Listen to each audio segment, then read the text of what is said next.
Animal രചന സൂര്യകാന്തി, അവതരണം ഷാഹുൽ മലയിൽ, എഡിറ്റിംഗ് ഫൈസൽ സി എന്നൂഞ്ഞേരി. അന്ന് രാത്രി കുറെ നാളുകൾക്ക് ശേഷം നിരഞ്ജൻ സുഖമായി ഉറങ്ങി.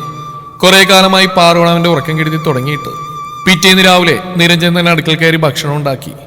സാധാരണ അടുക്കളപ്പണി അവനൊരു ചടങ്ങായിട്ടാണ് തോന്നലെങ്കിലും അന്ന് അവൻ അതിന് നല്ല ഉത്സാഹം തോന്നി. 4-5 ദോശയും ചുട്ടെടുത്ത് ഒരു ചമ്മന്തിയും പൊടിച്ചു അവൻ. അപ്പോഴും ജാനകിയമ്മ നല്ല ഉറക്കത്തിലാണ്. അവൻ തുറന്നിട്ടിരിക്കുന്ന ആ മുറിയിലേക്ക് ഒന്ന് എത്തി നോക്കിക്കൊണ്ട് ആ വാതിൽ പതിയെ 2 തട്ട് തട്ടി. ജാനകിയമ്മ മയക്കത്തിൽ എന്ന പോലെ കണ്ണുകൾ ചിമ്മി തുറന്നു. ഭക്ഷണം വെച്ചിട്ടുണ്ട്, എടുത്തു കഴിച്ചോ, ഞാൻ സ്റ്റേഷനിലോട്ട് പോവാ. ജാനകിയമ്മ ചുമലിൽ തൂക്കിയിട്ടിരുന്ന ക്ലോക്കിലേക്ക് നോക്കി. ആ കുട്ടി വന്നില്ലേ ഇന്ന്? ഇല്ല. മോനാണ് ഭക്ഷണം ഉണ്ടാക്കിയത്? അതെ. അമ്മയെ കൂടി വിളിക്കായിരുന്നില്ലേ? ഞാനും കൂടുമായിരുന്നല്ലോ. ജാനകിയമ്മ നേരത്തെ ഒരു ചിരിയോടെ ചോദിച്ചുകൊണ്ട് പതിയെ എഴുന്നേറ്റു. എനിക്കുണ്ടാകാനുള്ളതുണ്ടായിരുന്നുള്ളൂ. നിരഞ്ജൻ അവരുടെ മുഖത്തേക്ക് നോക്കാൻ ഉത്തരം പറഞ്ഞു. എന്നാലും മോനെ തനിയെ കഷ്ടപ്പെടണ്ടല്ലോ, ഇത് കഴിഞ്ഞാൽ ജോലിക്കും പോവേണ്ടതല്ലേ? എന്റെ കഷ്ടപ്പാടിനെ കുറിച്ച് ഓർത്ത് നിങ്ങൾ സങ്കടപ്പെടണ്ട. പിന്നെ നിങ്ങൾ ഉണ്ടാക്കി തരുന്നത് തിന്നാലേ എന്റെ തൊണ്ടയിൽ നിന്ന് ഇറങ്ങത്തൂല, അതുകൊണ്ടാ. ഒട്ടും മയമില്ലാതെ അവനത് പറഞ്ഞുകൊണ്ട് അവൾക്ക് മുഖം കൊടുക്കാതെ അവിടെ നിന്നും പോയി. ജാനകിയമ്മയുടെ മുഖത്ത് നേരത്തെ തെളിഞ്ഞ ആ ചിരി പാടെ മാഞ്ഞു പോയി. ആ അമ്മയുടെ ഉള്ളൊന്ന് പിടഞ്ഞു. ഉള്ളിലണയാതെ കിടക്കുന്ന കുറ്റബോധത്തിന്റെ കനൽ അവരെ വല്ലാതെ പൊള്ളിച്ചു. നിറഞ്ഞൊഴുകുന്ന കണ്ണുകൾ അവർ മാറി മാറി തുടക്കുമ്പോൾ മറുപുറ ചുമരിലേക്ക് നിരഞ്ജൻ ചാരി നിന്നു. ദീർഘമായി അവന് നിശ്വസിച്ചു. അവൻ അന്നേരം ആ പഴയ നിരഞ്ജനായി മാറി. 7 വയസ്സുള്ള ആ പഴയ നിരഞ്ജൻ. ഒരാളും തണലേകാനില്ലാതെ കൊടുംവേനിൽ ഒറ്റപ്പെട്ടുപോയ ആ പാവം ചെറുക്കൻ. ആർത്തലച്ച് പെയ്യുന്ന മഴയിലും ചുട്ടുപൊള്ളുന്ന വേനലിലും ആ 7 വയസ്സുകാരൻ ആടിയുലയാതെ വേരുറപ്പിച്ച് നിന്നു. അന്നെല്ലാം ആഗ്രഹിച്ചിട്ടുണ്ട് ആ കുഞ്ഞു മനസ്സ്. ആരെങ്കിലും ഒന്ന് ചേർത്ത് പിടിച്ചിരുന്നെങ്കിലെന്ന്, ആരെങ്കിലും ഒരു നല്ല വാക്ക് പറഞ്ഞിരുന്നെങ്കിൽ. അന്നൊന്നും കിട്ടാത്ത സ്നേഹവും പരിഗണനയും ഇപ്പോൾ നിരഞ്ജന ആവശ്യമില്ല, ഒട്ടും ആവശ്യമില്ല. നിരഞ്ജൻ എത്രയൊക്കെ അടക്കി നിർത്താൻ ശ്രമിച്ചിട്ടും ഒരു തുള്ളി കണ്ണുനീർ അവന്റെ കണ്ണിൽ നിന്നും പുറത്തേയാടി. അവന്റെ ഹൃദയത്തിലെ ഉഷ്ണമേറ്റുകൊണ്ടാവും നിമിഷ നേരം കൊണ്ട് വറ്റിപ്പോവുകയും ചെയ്തു. ജീപ്പിൽ നിന്നിറങ്ങുമ്പോഴേ കാർത്തുവും പക്രുവും വരാന്തയിലിട്ടിരിക്കുന്ന ബെഞ്ചിൽ തന്നെ ഇരിക്കുന്ന നിരഞ്ജൻ ശ്രദ്ധിച്ചു. എന്തോ ഇന്നലത്തെ പോലെയല്ല, ഇന്ന് ആ കാഴ്ച കണ്ടപ്പോൾ നെഞ്ചിലൊരു പോറൽ പോലെ. ഒരുപാടൊന്നും അറിയില്ലെങ്കിലും നിരഞ്ജന് കാർത്തുവിനെയും പക്രുവിനെയും പറ്റി ചെറുതായ ഒരു രൂപമുണ്ട്. അനാഥരായ കുറെ പേര് ഇപ്പോൾ ഒരു കുടക്കീഴിൽ ജീവിക്കുന്നു, അത്രയും അറിയാം നിരഞ്ജന്. ആ ഒരു പരിഗണന നിരഞ്ജന് പാർവിനോടും ഉണ്ടായിരുന്നു. പക്ഷെ അവൾ ഇങ്ങോട്ടാണ് ഉടക്കിന് വന്ന്, ഇങ്ങോട്ടാണ് വെല്ലുവിളിച്ചത്, ഇങ്ങോട്ടാണ് പ്രകോപിപ്പിച്ചത്. നിരഞ്ജൻ സ്റ്റേഷനിലേക്ക് കയറാൻ നേരം ഇരുവരെയും ഒന്നുകൂടെ നോക്കി. പക്രു ആകെ വാടിയുടഞ്ഞ പോലെ ഒരു ഇരിപ്പാണ്. കാർത്തുവിന് പിന്നെ ഒരിത്തിരി കെൽപ്പുണ്ട്. നീ ഇതിനൊന്നും കഴിക്കാൻ വാങ്ങിക്കൊടുത്തില്ലേ? നിരഞ്ജൻ കാർത്തുവിനെ നോക്കി ചോദിച്ചു. ആളുടെ മുഖത്ത് തന്നെ കൊല്ലാനുള്ളത്ര ദേഷ്യമുണ്ടെന്ന് തോന്നി നിരഞ്ജന്. നിരഞ്ജനാവൊന്നും പുത്തിരിയല്ല. സ്നേഹത്തോടെ ആരെങ്കിലും തന്നെ നോക്കിക്കാരം മറന്നുപോയിരുന്നു നിരഞ്ജൻ. നിരാഹാര സമരിക്കാൻ തന്നെയാണ് ഉദ്ദേശം. നിരഞ്ജൻ നോട്ടം പക്രുവിലേക്ക് മാറ്റി. അകത്ത് ഞങ്ങൾ ഡ്യൂപ്ലിക്കേറ്റ് ചേച്ചി ഒന്നും കഴിക്കാതെ കിടപ്പുണ്ട് സാറേ, അവരങ്ങനെ ഇരിക്കുമ്പോൾ ഞങ്ങൾക്കൊന്നും ഇറങ്ങത്തില്ല. കാർത്തുവിന്റെ സ്വരം മുറുകിയിരുന്നു. എന്നാ പിന്നെ പട്ടിണി കിടന്ന് ചത്തോ എല്ലാം കൂടെ, എടുത്തടിച്ച പോലെ നിരഞ്ജൻ പറഞ്ഞുകൊണ്ട് ഉള്ളിൽ കയറി. ഭക്ഷണം കഴിക്കാൻ കാശിലായിട്ടോ വകയിലായിട്ടോ ഒന്നുമല്ലല്ലോ, വേണ്ടത് വെച്ചിട്ടല്ലേ. വിശപ്പിന്റെ വില അറിയാത്ത ഏനക്കേടാ രണ്ടിനും. നിരഞ്ജൻ ഉള്ളിൽ പറഞ്ഞുകൊണ്ട് അകത്തേക്ക് കയറി. നിരഞ്ജൻ നിശബ്ദമായിട്ടും ഉള്ളിൽ നിന്ന് വിശപ്പിന്റെ വില ദിവസങ്ങളോളം അറിഞ്ഞ ഒരു 7 വയസ്സുകാരൻ പിറുവിറുക്കുന്നുണ്ടായിരുന്നു. അകത്തെ സെല്ലിൽ തളർന്ന് മറ്റുള്ളവർ ഇരിക്കുന്നുണ്ട്. ഇന്നലത്തെ ആവേശമൊന്നും ഇന്ന് നിരഞ്ജനില്ല. പകയും പ്രതികാരവും എല്ലാം കെട്ടടങ്ങിയിട്ടുണ്ട്. ഇവൾക്ക് എന്തെങ്കിലും കഴിക്കാൻ കൊടുത്തോ? നിരഞ്ജൻ റീത്തയെ നോക്കി. ഇതുവരെ പൊട്ടിച്ചു പോലും നോക്കാതെ സെല്ലിലൊരു മൂലയിരിക്കുന്ന ആ ഭക്ഷണപ്പൊതിയിലേക്ക് റീത്തയെ നോക്കിയതല്ലാതെ അവരൊന്നും മിണ്ടിയില്ല. ശീലാവതി ചമയ ചെയ്ത കുറ്റം ഏറ്റുപറയാൻ നോക്കടി. നിരഞ്ജൻ പാറുവിന് നേരെ ചീറി.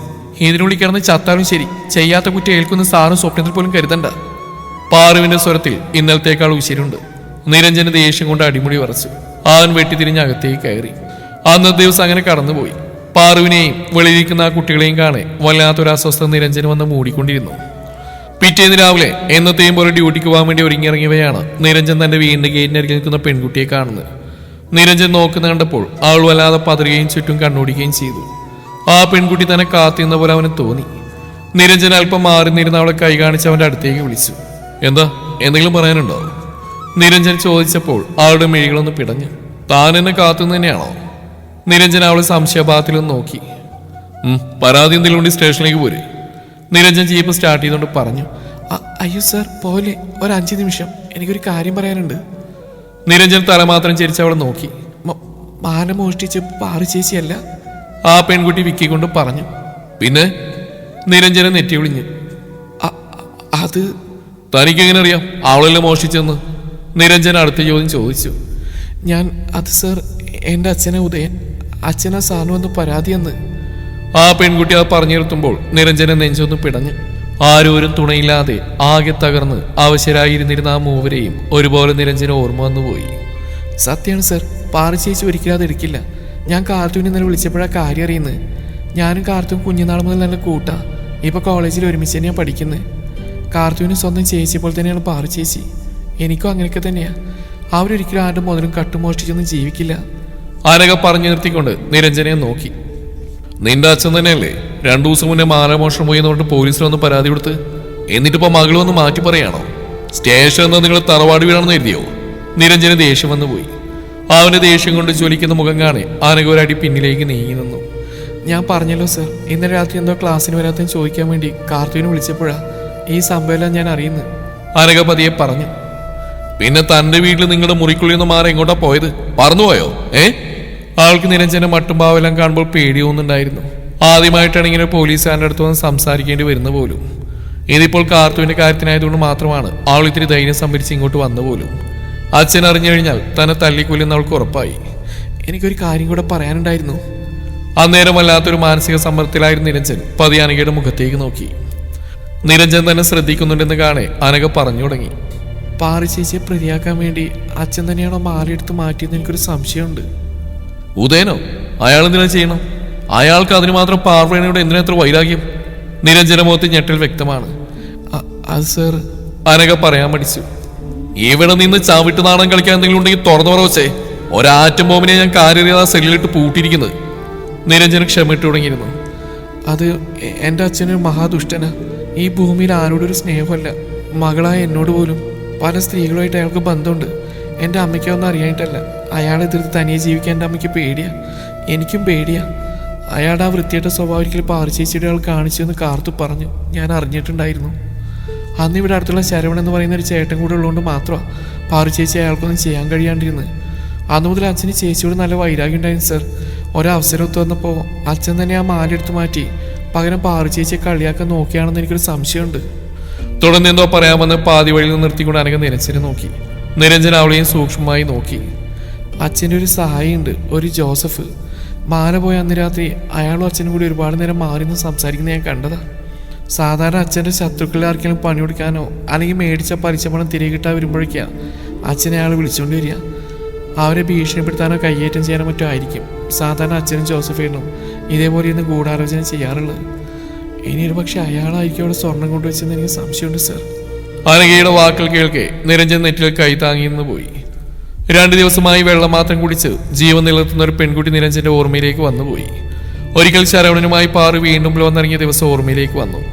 അന്നു മുതലായിരുന്നല്ലോ നിരഞ്ജനും പാറും തമ്മിലുള്ള വഴക്കിന്റെ തുടക്കവും. അവളെ താൻ തെറ്റിദ്ധരിച്ചു പോയില്ല എന്നൊരു കുറ്റബോധം അവനെ ചെറിയ രീതിയിൽ അലട്ടി. പാർവണ തൻ്റെ ഇടിയാണെന്നും അല്പസ്വല്പ അഹങ്കാരം കയ്യിലുണ്ടെന്നെല്ലാം നിരഞ്ജൻ അറിയാം. പക്ഷെ അതൊന്നും ചെയ്യാത്ത കുറ്റത്തിന് ഒരാൾ ശിക്ഷിക്കുന്നത് ന്യായീകരിക്കാൻ കഴിയുന്ന കാര്യമല്ല. നിരഞ്ജൻ വേഗത്തിൽ ജീപ്പിലേക്ക് കയറി. അത് കാണെ അനഘ വേഗത്തിൽ അവന്റെ അടുത്തേക്ക് നടന്നു വന്നു. അപ്പോഴേക്കും അവൻ ജീപ്പ് സ്റ്റാർട്ടാക്കിയിരുന്നു. സർ, ദയവീത് ഞാനാ ഇതൊക്കെ ഇവിടെ വന്ന് പറഞ്ഞതെന്ന് എൻ്റെ അച്ഛൻ അറിയരുത്. എൻ്റെ അമ്മയ്ക്ക് തീരെ സുഖമില്ലാണ്ടിരിക്കുക സർ. അവരെയും കൊണ്ട് പെരുവഴിയിൽ ഇറക്കി വിടും അയാൾ. എതിരെ നിൽക്കുന്ന ഇനി രക്തബന്ധാണെങ്കിൽ പോലും തനിക്ക് മീത വളർന്നാൽ വെട്ടി വീഴ്ത്തി തന്നെയാണ് ഉദയന ശീലം. അരക തന്നെ നിറഞ്ഞു വരുന്ന കണ്ണുകൾ അമർത്തി തുടച്ചു. നിരഞ്ജൻ എന്തോ ആ നിമിഷം ആ പെൺകുട്ടിയോട് അലിവ് തോന്നിപ്പോയി. താനൊരു കാര്യം ചെയ്യും, ഇപ്പൊ പാർവണിയുടെ കാര്യത്തിൽ തീരുമാനമാവട്ടെ. അതിനാണ് സ്റ്റേഷനിലേക്ക് ഒന്ന് വരണം, ഒരു പരാതി എഴുതി കൊടുക്കണം. തന്റെ അച്ഛൻ്റെ അഹങ്കാരം താഷ്ടൊക്കെ നമുക്ക് അവസാനിപ്പിക്കാം. നിരഞ്ജൻ അത്രയും പറഞ്ഞുകൊണ്ട് അനഘയുടെ മറുപടി കാതിൽക്കാതെ വേഗത്തിൽ സ്റ്റേഷനിലേക്ക് പോയി. അവന് എത്ര എളുപ്പം പാർവിനെ കാണുമെന്ന് തോന്നിപ്പോയി. അവളിനി കാണുമ്പോൾ എങ്ങനെയാണ് അവളോട് പ്രതികരിക്കേണ്ടതെന്നും എന്താണ് അവളോട് പറയേണ്ടതെന്നും എല്ലാം നിരഞ്ജൻ ചിന്തിച്ചുകൊണ്ടിരുന്നു. എത്ര ചിന്തിച്ചിട്ട് അവളോട് പറയേണ്ട ഒരു വാക്കോ അവളോട് ചെയ്യേണ്ട പ്രവൃത്തിയെ പറ്റിയോ അവനൊരു രൂപരേഖയും കിട്ടിയില്ല. അബദ്ധം പറ്റിയതാണെന്ന് പറഞ്ഞൊരു ക്ഷമ പറഞ്ഞാലോ, നിരഞ്ജൻ ചിന്തിച്ചു. എന്നാൽ ഉറുമിയുടെ നീളമുള്ള ആ നാവ് വെച്ച് അവൾ തന്റെ കഴുത്തറക്കുമെന്ന് അവന് തോന്നിപ്പോയി. ദൈവമേ, ആ ഭൂതത്തെ എന്തു പറഞ്ഞാൽ ആ സെല്ലിൻ്റെ ഉള്ളിൽ നിന്നൊന്ന് ഇറക്കി വിടുക. നിരഞ്ജൻ ഏറെക്കാലത്തിന് ശേഷം ദൈവത്തെ വിളിച്ചുപോയി. ജീപ്പ് സ്റ്റേഷനിലേക്ക് ഒതുക്കിയപ്പോൾ ഇന്നലത്തെ പോലെ തന്നെ ആ ബെഞ്ചിൽ അവിടെ പക്രവും കാർത്തും ഇരിക്കുന്നുണ്ട്. പക്ഷെ ഇന്നലത്തെ പോലെയല്ല ഇന്ന്. രണ്ടാളുടെയും മുഖത്ത് നല്ല തെളിച്ചമുണ്ട്. അത് കാണാൻ നിരഞ്ജനെ നെറ്റിയൊന്ന് ചുളിഞ്ഞു.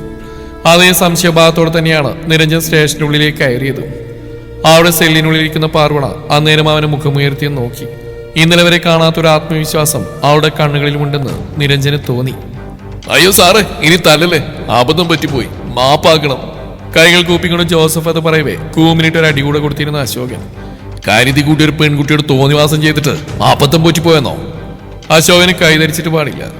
ഇന്നലെ രാത്രി പക്രുവാണ് ഓർത്ത് പറഞ്ഞത്. ഉദയന്റെ ശിങ്കിടി ജോസഫ് കടയിൽ ഭക്ഷണം കഴിക്കാൻ വന്നിരുന്നെന്നും അയാൾക്ക് എന്തോ കള്ളലക്ഷണം പോലെ തോന്നിയെന്നും. നിരഞ്ജൻ സ്റ്റേഷനില്ലാത്ത സമയമായതുകൊണ്ട് അശോകൻ മറ്റൊന്നും ചിന്തിക്കാതെ അപ്പോൾ തന്നെ ജോസഫിനെ അന്വേഷിച്ചിറങ്ങി. കയ്യിൽ കിട്ടുമ്പോൾ ആള് നല്ല വെള്ളമായിരുന്നു.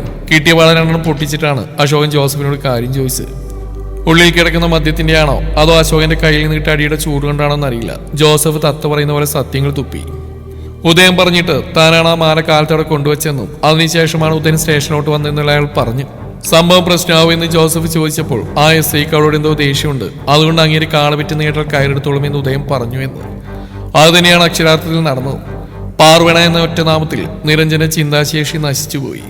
പിന്നീടുള്ള അവന്റെ ചിന്തകളെല്ലാം പകവച്ചായിരുന്നു. നിരഞ്ജൻ ഒന്നും മിണ്ടാതെ തലതാഴ്ത്തി നിൽക്കുകയാണ്. അശോകനാണെങ്കിൽ കത്തിക്കയറുകയാണ്. ജോസഫിനെ പറയുന്ന ഓരോ വാക്കും അയാൾ തന്നെ കൂടെ കൊള്ളിച്ച് പറയുകയാണെന്ന് നിരഞ്ജന് നന്നായിട്ട് അറിയാം. എന്നാൽ ഇപ്പോൾ തന്റെ ഭാഗത്ത് ന്യായമില്ലെന്ന് ഓർക്കെ നിരഞ്ജൻ പ്രതികരിച്ചില്ല. മോള് പൊയ്ക്കോ, ഇവനെ കൊണ്ട് ഇത് ചെയ്യിപ്പിച്ചവനെയെല്ലാം ഞങ്ങൾ തന്നെ കൈകാര്യം ചെയ്തോളാം, അശോകൻ പാർവണയെ നോക്കി പറഞ്ഞു. പാർവണയുടെ നോട്ടമത്രയും നിരഞ്ജനിൽ തന്നെയാണ്. തലതാഴ്ത്തി നിൽക്കുന്ന നിരഞ്ജന് അവളുടെ നോട്ടത്തിന്റെ ദിശ തന്നിലേക്കാണ് വരുന്നതെന്ന് അറിയാനുണ്ട്. പൊയ്ക്കോ മോളെ, അശോകൻ പ്രതികരണമില്ലാതെ നിൽക്കുന്നവളെ നോക്കി ഒന്നുകൂടെ പറഞ്ഞു. പോയാ ഇനി അടുത്ത കള്ളക്കേസ് ഉണ്ടാക്കി എസ് ഐ സാർ ഇങ്ങോട്ട് തന്നെ വിളിപ്പിക്കുക അശോകേട്ടാ. ആൾ നിരഞ്ജനെ ഒന്ന് അടിമുടി ഇരുത്തി നോക്കിയോട് ചോദിച്ചു. ഈശ്വര, ഏത് നേരത്താണാവും ഇതിപ്പോ ഒരു ഡയലോഗ് അടിക്കാൻ കൂടിയുള്ള അവസരമില്ലാതെ പോയല്ലോ. നിരഞ്ജൻ ഉള്ളിൽ സ്വയം പഴിച്ചു. നിന്ന് താളം ചവിട്ടായി ബൂത്തിന് ഇറങ്ങിപ്പോയി കൂടെ? അവൻ പിറുവിറുത്തു. ഇനിയിപ്പോ അനങ്ങാൻ നിൽക്കാം, കുറച്ചു കഴിഞ്ഞാൽ പോയിക്കോളും, നിരഞ്ജൻ ഓർത്തു.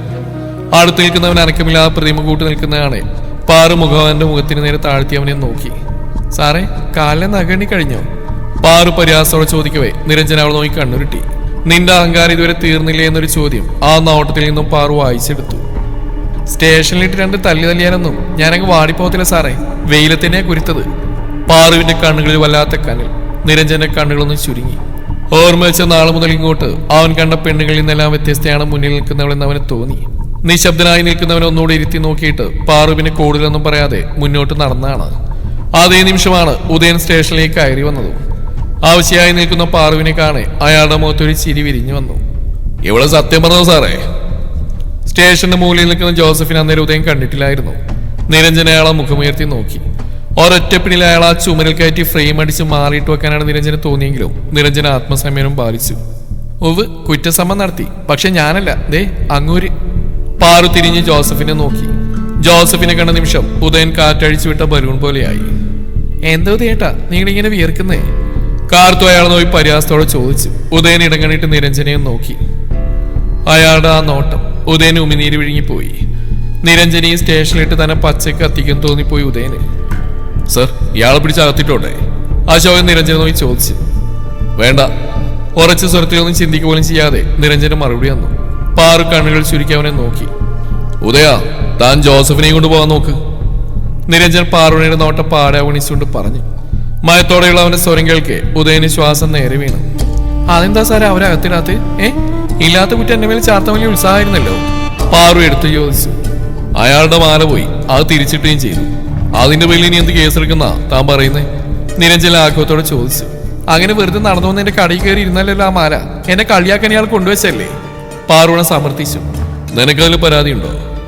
നിരഞ്ജന റെഡി അവളുടെ മുന്നിലേക്ക് നീങ്ങുന്നോട് ചോദിച്ചു. ഉണ്ടെങ്കിൽ? ചീറ്റപ്പുലിയെ പോലെ അവൾ മുരണ്ടു. ഉണ്ടെങ്കിൽ ഒരു വെള്ള ക്ലാസ്സിൽ വെടിപ്പായിട്ട് എഴുതി കൊടുത്തിട്ട് നിന്റെ പാട് നോക്കിപ്പോടി. കേസ് എടുക്കണോ തള്ളിക്കണമെന്ന് ഞാൻ തീരുമാനിച്ചോളാം. നിരഞ്ജന്റെ സ്വരം പരിഹാസം കൊണ്ട് മൂടിയിരുന്നു. ഇതുവരെ ഞാൻ കരുതി നിങ്ങൾ ഉദയം തെറ്റിദ്ധരിപ്പിച്ചു എന്നാ, പക്ഷെ ഇപ്പൊ എനിക്ക് മനസ്സിലായി നിങ്ങൾ 3 പേരും ഒത്തിരി ചെയ്താണല്ലേ. പാർവണയ്ക്ക് ദേഹവും മനസ്സ് ഒരുപോലെ നീർന്നുണ്ടായിരുന്നു. ഓ, നിനക്കത് ഇപ്പോഴാണ് മനസ്സിലായത്? ആ ചായക്കടയിൽ 4 ചായ അടിക്കാനുള്ള ബുദ്ധിയല്ലേ നിനക്കുള്ളൂ. ഇപ്പൊ മനസ്സിലാക്കിയെടുത്ത് തന്നെ വലിയ ഭാഗ്യം. നിരഞ്ജൻ അവൾ ഉന്നയിച്ച ആരോപണത്തെ ശരിവെച്ചുകൊണ്ട് പറഞ്ഞു. പാർവണിക്ക് ദേഷ്യം കൊണ്ട് ശരീരം വിറച്ചു. ഉദയ, ജോസഫിനെ വിളിച്ച് പോകാൻ നോക്ക്. നിരഞ്ജൻ ഉദയനെ നോക്കിക്കൊണ്ട് ശാന്തമായി തന്നെ പറഞ്ഞു. സർ, ഇവരങ്ങനെ വെറുതെ വിട്ടാൽ എങ്ങനെയാ?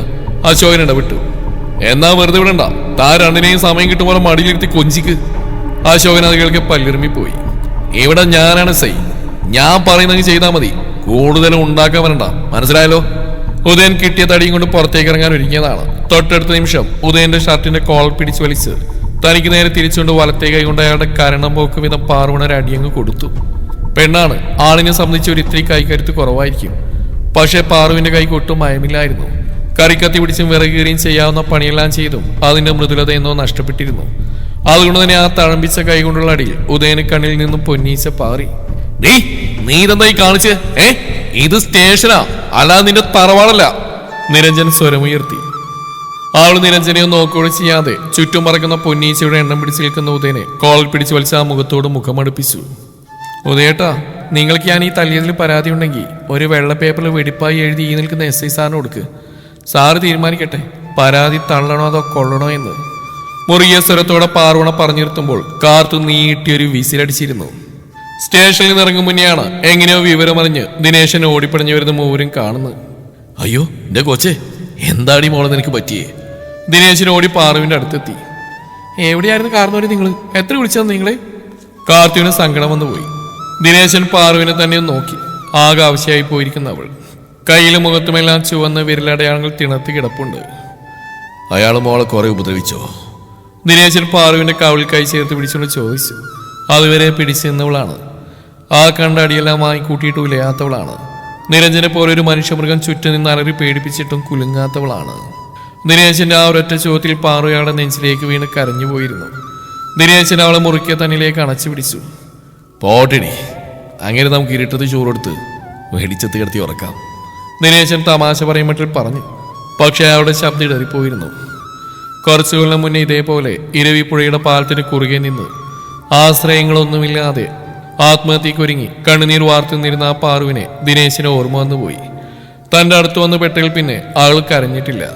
കരയേണ്ട സാഹചര്യങ്ങൾ ദിനേശിന് ഒരുക്കിയിട്ടില്ലെന്ന് പറയുന്നതാവും ശരി. മകളുടെ പ്രായമുള്ള പാറുവിനെയും തന്നെയും ഒത്ത് നാട്ടുകാരിൽ ശരിയില്ലെങ്കിൽ അനാവശ്യം പറഞ്ഞ് പരത്തിയപ്പോഴാണ് ദിനേശൻ അങ്ങോട്ടുള്ള വരവ് പോലും കുറച്ചത്. കരയാതെ കുഞ്ഞേ. ദിനേശൻ അവിടെ നിറകിൽ പതിയെ തലോടി. പാറു എന്നിട്ട് നിർത്താ കരയുന്ന കാണെ കാർത്തുവും പക്രവും ഒരുപോലെ ദിനേശനെ വന്ന് കെട്ടിപ്പിടിച്ചിരുന്നു. ദിനേശന്റെ കണ്ണു നിറഞ്ഞുപോയി. പലരാലും അനാഥരാക്കപ്പെട്ട കുറെ ജന്മങ്ങൾ. അവരെങ്ങനെ പരസ്പരം ആശ്വസിപ്പിച്ചു ആശ്വാസം കണ്ടെത്തി നിൽക്കവേ അവർക്ക് മീതെ ഒരു ഇടവപ്പാതി പെയ്തിറങ്ങി. ആ മഴ അവരുടെ കണ്ണുനീരപ്പാടെ കട്ടെടുത്ത് കൊണ്ടുപോയി. സ്റ്റേഷന്റെ വാതിൽക്കിൽ നിന്നിരുന്ന അശോകന്റെ ഉള്ളിൽ ആ കാഴ്ച കാണെ വിങ്ങിപ്പോയി. നിരഞ്ജനം കണ്ടിരുന്നു ജനലിലൂടെ ആ കാഴ്ച. നാളിതുവരെ തോന്നാത്തൊരു അസ്വസ്ഥത നിരഞ്ജന അന്നേരം വന്ന് മൂടി. ഉള്ളിൽ അന്നേരം തോന്നുന്ന വികാരം എന്താണെന്ന് നിരഞ്ജന തന്നെ നിശ്ചയമില്ലായിരുന്നു. തുടരും ഈ കഥയുടെ ബാക്കി ഭാഗം നാളെ ഇതേ സമയം.